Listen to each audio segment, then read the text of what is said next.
સુરતના જહાંગીરપુરા ખાતે આવેલા રેલવે ફાટકની બાજુમાં કણાદ રોડ પર શક્તિ ફાર્મમાં વિજય ઉત્સવ ચેમ્પિયન રીની રૂપાવટીનું સન્માન કરાયું હતું। તારીખ 14 થી 18મી ડિસેમ્બર દરમિયાન દુબઈમાં યોજાયેલ રોલ બોલ વર્લ્ડ કપમાં ભારતની ટીમ તરફથી ભાગ લઈ કોચ જૈમિન પટેલના માર્ગદર્શનથી વિજય હાંસલ કરનાર સુરતની રીની રૂપાવટિયાનું સુરતમાં ભવ્ય સન્માન કરાયું હતું।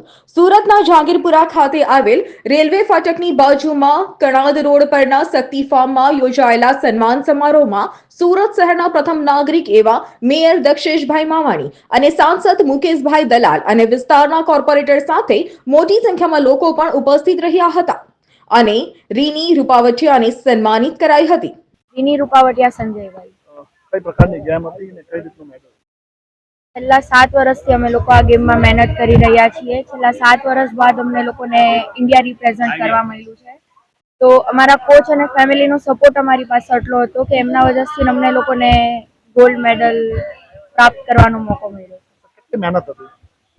છેલ્લા 7 વર્ષથી રમીએ છીએ પણ અમને લોકોને આજ સુધી ઇન્ડિયા રિપ્રેઝન્ટ કરવા નથી મળ્યું। તો છેલ્લા 7 વર્ષ બાદ અમને લોકોને આ ચાન્સ મળ્યો હતો। મુકેશભાઈ કોણ આપશે? પેરેન્ટ્સ અને coach. Bureau report S9 news Surat. અમારી તમામ માહિતીથી અપડેટ રહેવા માટે જોડાયેલા રહો S9 ન્યૂઝ સાથે।